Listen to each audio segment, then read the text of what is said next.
Radhe Radhe guys. ये novel आपको बताएगी प्यार क्या है। ये नोवेल आपको आपके सच्चाई से मिलाएगी। एक लड़की अपनी मॉम के लिए तोहफा खरीदने जा रही थी, लेकिन उसे पता नहीं था उसके जिंदगी में सब कुछ बदलने वाला है। वो रेड लाइट क्रॉसिंग पर रुकती है रास्ता पार करने के लिए। तभी अचानक एक व्हाइट कलर की कार तेज स्पीड में आती है और उसे कुचल कर चली जाती है। अब हम उसे सीधा हॉस्पिटल में देखते हैं। उसके हालात बहुत नाजुक थे। डॉक्टर्स उसका इलाज कर रहे थे। बाहर बैठी उसकी मॉम फुट फुट कर रो रही थी, हाथ जोड़कर भगवान से प्रार्थना भी कर रही थी। 3 साल बाद एक लेडी किचन में ब्रेकफास्ट बना रही थी। वो आवाज लगाती है, जोई ब्रेकफास्ट करने आ जाओ, और वो एकदम से शांत हो जाती है और उसकी आंखों में आंसू आ जाते हैं और वो खुद जोई को लेने उसके रूम में जाती है। और हम देखते हैं उसी लड़की को जिसका 3 साल पहले एक्सीडेंट हुआ था। इसका नाम जोई है। वो व्हील चेयर पर बैठकर अपनी मोम का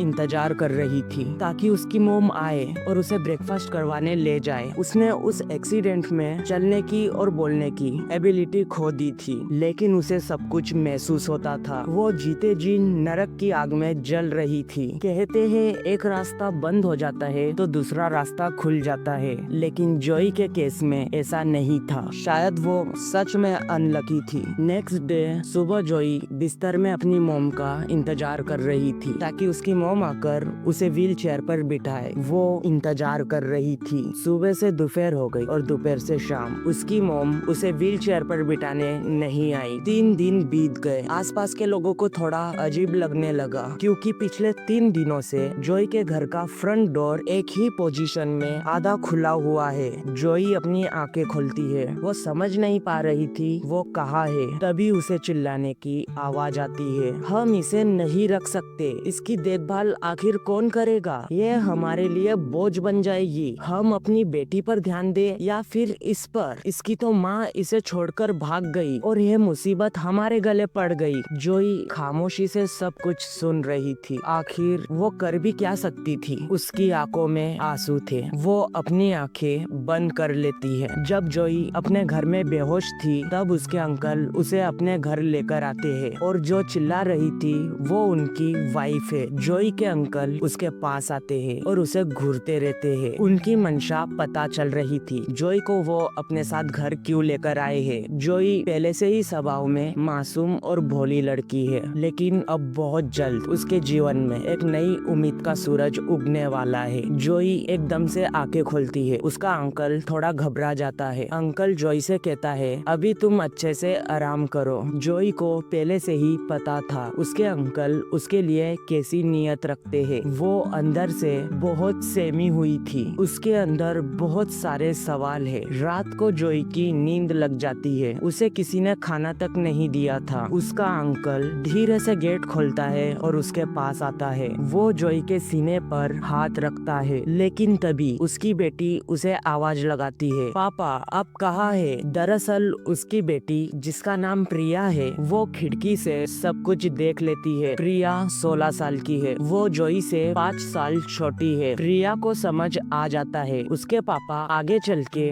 जोई के साथ क्या करेंगे। जोई का अंकल वहाँ से घबरा कर चला जाता है। प्रिया जोई के पास आती है और उससे कहती है, तुम्हें जीने का कोई हक नहीं है। तुम अब सिर्फ एक बोझ हो। तुम्हारी माँ भी तुम्हें छोड़कर भाग गई क्योंकि वो भी अब तुम्हें बर्दाश्त नहीं कर सकती थी। जोई तभी नींद से जाग चुकी थी जब उसके अंकल ने उसके सीने पर हाथ रखा था। जोई बस आंखें बंद करके सब कुछ सुन रही थी। जोई अंदर से पूरी तरह टूट चुकी थी। 2 दिन बाद प्रिया का बर्थडे था। प्रिया की सारी फैमिली प्रिया का बर्थडे सेलिब्रेट करने रेस्टोरेंट जाती है। जोई रात में घर पर अकेली थी। रेस्टोरेंट में प्रिया का डैड प्रिया की मॉम से कहता है, मुझे एक इम्पोर्टेंट कॉल आया है, मुझे जाना होगा। प्रिया समझ जाती है उसके डैड जोई के पास जाने वाले हैं। प्रिया का डैड वहाँ से चला जाता है। थोड़ी देर बाद प्रिया अपनी मॉम को उसके डैड के बारे में सब कुछ सच सच बता देती है। प्रिया और उसकी मॉम रेस्टोरेंट से तुरंत अपने घर चली जाती है। प्रिया का डैड जोई के साथ कुछ गलत कर पाता उससे पहले प्रिया और उसकी मॉम घर आ जाती है। प्रिया की मॉम प्रिया के डैड से पूछती है, तुम्हें तो इम्पोर्टेंट कॉल आया था ना, फिर तुम घर पर क्या कर रहे हो? वो थोड़ा घबरा जाता है और कहता है, मैं एक फाइल लेने आया था। लेकिन तुम दोनों इतनी जल्दी क्यों आ गए हो? प्रिया की मॉम कहती है कुछ नहीं, बस ऐसे ही। प्रिया और उसके डैड सोने चले जाते हैं, लेकिन प्रिया की मॉम वही खड़ी रहकर कुछ सोचती है और जॉय के बेडरूम में जाती है। वो जॉय को देखकर कहती है तुम यहाँ नहीं रह सकती, तुम्हारी वजह से मेरा घर बर्बाद हो जाएगा। वो जॉय को व्हील चेयर पर बिठाती है और कार के पास लेकर जाती है। वो उसे कार में बिठाकर बहुत दूर जंगल में एक झील के पास छोड़ देती है और वो वहाँ से चली जाती है। जॉय सिर्फ रो सकती थी। जॉय सिर्फ उस झील को देख रही थी जिसमें चांद का प्रतिबिंब दिख रहा था। वो केवल अपने मरने का इंतजार कर रही थी। अब उसके पास ना कोई सवाल है और ना ही कोई उम्मीद, बस आंखों में आंसू थे और दिल में नमी। लेकिन कहीं ना कहीं कोई है जो उसके लिए उम्मीदों का उजाला बनकर आएगा। हाईवे पर एक बस पंक्चर हो जाती है। उसमें यंग डॉक्टर्स का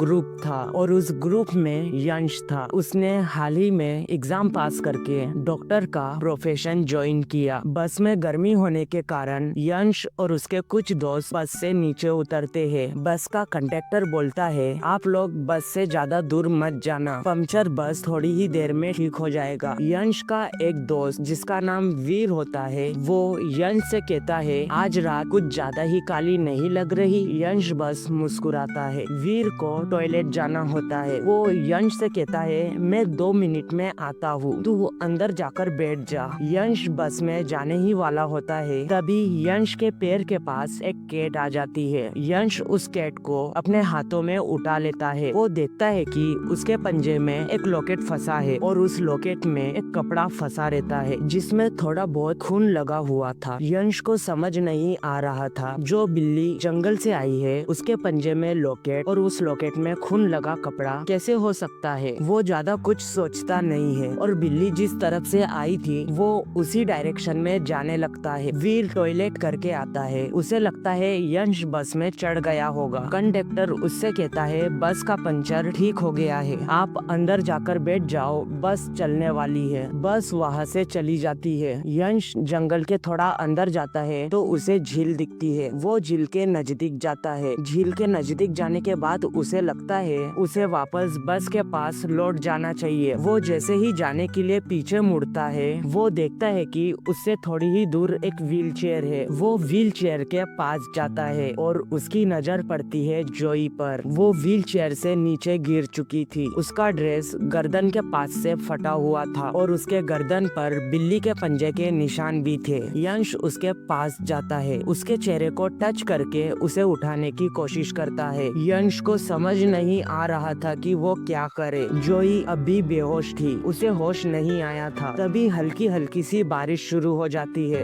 यंश जॉय की नब्ज चेक करता है। जॉय की नब्ज बहुत धीरे धीरे चल रही थी। यंश समझ जाता है जॉय को तुरंत ट्रीटमेंट की जरूरत है। वो जॉय को अपने कंधे के सहारे हाईवे तक लेकर आता है। वो बिल्ली भी उसके पीछे आती है। जॉय अपनी आंखें खोलती है। वो खुद को हॉस्पिटल में पाती है। यंश हॉस्पिटल के काउंटर पर खड़ा था। वो बिल्ली यंश के पास ही थी। एक डॉक्टर यंश के पास आता है। यंश डॉक्टर से पूछता है जॉय अब कैसी है? डॉक्टर यंश को बताता है उसने पिछले 6 दिनों से कुछ नहीं खाया। उसकी ऐसी हालत कैसे हुई और तुम कौन हो उसके? यंश कुछ कह पाता उससे पहले ही एक नर्स वहाँ आती है और डॉक्टर से कहती है उस पेशेंट को होश आ गया है, आप एक बार चल के देख ले। डॉक्टर और यंश जॉय के पास जाते हैं। डॉक्टर जॉय को चेक करता है और यंश से कहता है जॉय बिल्कुल ठीक है, तुम इसे घर ले जा सकते हो। यंश समझ नहीं पा रहा था कि वो जॉय का क्या करे। यंश पहले तो सोचता है उसे पुलिस को इन्फॉर्म कर देना चाहिए, बट फिर वो सोचता है ऐसा करने से वो खुद ही झमेले में फंस जाएगा। यंश जॉय के पास जाता है और उससे पूछता है क्या तुम तुम्हारे घर का पता जानती हो? बट जॉय खुली आंखों से सिर्फ उसे देख रही होती है। यंश को लगता है शायद वो घबरा रही होगी इसलिए कुछ बोल नहीं रही। उतने में डॉक्टर वहाँ आ जाता है और बोलता है आप लोग अभी तक यहाँ से गए नहीं? यंश कहता है बस हम लोग जा ही रहे हैं। यंश टैक्सी मंगवाता है और जॉय से कहता है उठो हमें जाना होगा, बाकी की बातें हम टैक्सी में करेंगे। But Joy